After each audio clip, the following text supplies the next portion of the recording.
नमस्कार, मी लतिका। आज मी तुम्हाला मेथीची भजी बनवून दाखवणार आहे। त्यासाठी बघा, छोट्या आकाराची जुडी आणली होती। त्याची नुसती मी पानं घेतली आणि हलकीशी बारीक एकदम कवळी देठ असतात का नाही, भाजीला साईडला असतात, ते पण मी घेतलेले आहे त्याबरोबर। आणि मी काय केलेलं आहे, स्वच्छ धुवून अशी बघा मोठी मोठी कापली, एकदम बारीक जरी कापली तर चालेल। आणि कवळी देठ बघा ही अशी येते, अशा पद्धतीची। आता त्यासाठी बघा मी साहित्य काय काय घेतलेलं आहे। 1 वाटी चण्याची डाळ घेतली, 1 वाटी मुगाची डाळ, 1 वाटी मसूरची डाळ आणि 1 वाटी उडदाची डाळ। ह्या वाटीच्या प्रमाणे सगळं घेतलेलं आहे। सेम प्रमाणे चमच्यानं जरी घेतलं तर चालेल, कमी जास्त जरी घेतलं तरी पण चालेल। आणि डाळी ह्यातली एखादी कमी असेल तरी पण चालेल। मिक्सरचं भांडं घेतलेलं आहे आणि ही जी डाळ आहे ना, मी एक 5 ते 6 तास भिजत घातली होती। स्वच्छ धुवून भिजत घातली आणि भिजल्यानंतर पण पाणी स्वच्छ धुवून काढून बघा नितळून घेतलेले, नितळून घ्यायची। आता हे मिक्सरच्या भांड्यात काढून घेऊया। डाळ बघा मी भांड्यामध्ये काढून घेतलेले आणि ह्याच्यामध्ये एकदम थोडंसं पाणी टाकणार आहे आणि बारीक करून घेणार आहे। बारीक करून घेतले बघा, अशी पेस्ट करून घेतलेली आहे। वाडगं घेतलेलं आहे आणि वाडग्यामध्ये आपण हे काढून घेऊया। बघा एवढी घट्ट आहे, पातळ केली तर मग तुम्हाला ह्याच्यामध्ये थोडंसं पीठ टाकायला लागेल। वाडग्यामध्ये बघा मी काढून घेतलेलं आहे। त्याच्यामध्ये टाकणार आहे मिडियम आकाराचा कांदा, जास्त बारीक पण नाही जास्त मोठा पण नाही, अशा पद्धतीत मी कापून घेतलेला आहे। त्याच्यामध्ये टाकणार हिरवी मिरची, 2 लसणाच्या पाकळ्या आणि अर्धा इंच आलं कुटून घेतलेलं आहे। तुम्हाला पाहिजे तर जेव्हा आपण डाळ बारीक करतो ना त्यावेळेस टाकलं तरी चालू शकते। तिखटाप्रमाणे टाका, जर हिरवी मिरची खात नसेल तर लाल मिरची पावडर जरी टाकली तरी पण चालू शकते। छोटा 1 चमचा धने असे दरदरे कुटून घेतलेले आहेत, थोडासा हिंग, थोडीशी हळद, सगळं छोटा अर्धा चमचा आहे। आणि ओवा छोटा अर्धा चमचा चुळून घेतलेला आहे हातावर। त्यात टाकायची आपल्याला कोथिंबीर थोडीशी जास्त घेतलेली आहे देठासकट, आणि त्यात मेन टाकायची मेथीची भाजी। आता तुम्ही ह्याला बारीक सुद्धा कापून टाकू शकता। ही जरा वाटी जरा अशी मोठी आकाराची आहे।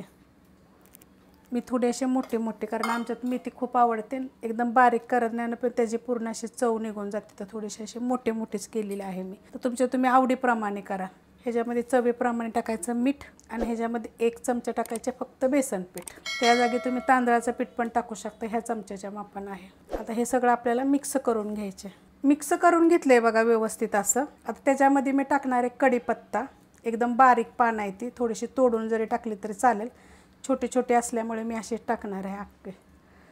आता ह्याला काय करायचं माहिती आहे का, फेटून घ्यायचे थोड्या वेळ, 2 ते 3 मिनटं जरी घेतलं तरी पण चालू शकते। किंवा अगोदर जेव्हा आपण डाळ वतली ना तेव्हा जरी तुम्ही थोडंसं फेटून घेतलं तरी पण चालेल। मस्त बघा असं फेटून घेतलेलं आहे 2-3 मिनटं, 5 मिनटं जरी घेतलं तरी चालेल। किंवा डाळ अगोदर आपण जेव्हा बारीक करून घेतली ना तेव्हा जरी तुम्ही फेटून घेतलं तरी पण चालू शकते।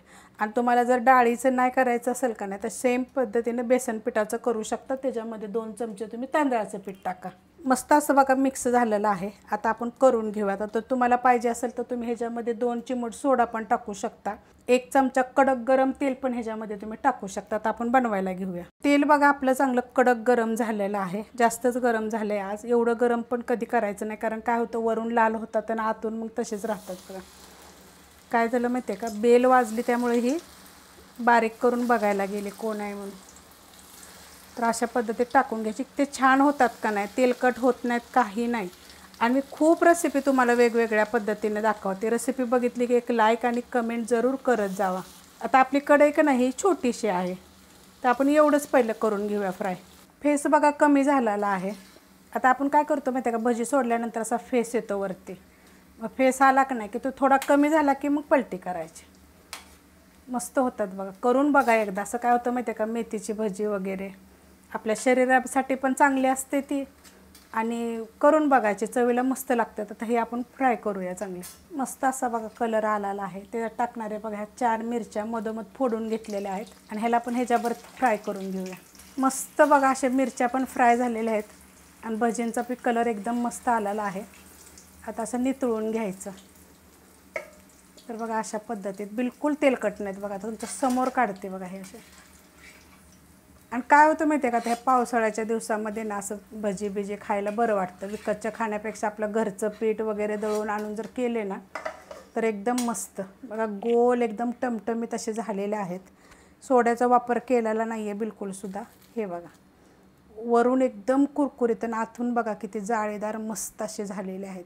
ह्याच्या अगोदर बी खूप रेसिपी मी वेगवेगळ्या पद्धतीने तुम्हाला दाखवत आलेली, राहिलेले मी अशा पद्धतीनं करून घेते. रेसिपी आवडली की लाईक करा, सबस्क्राईब करा, कमेंट करा आणि शेअर बी करा.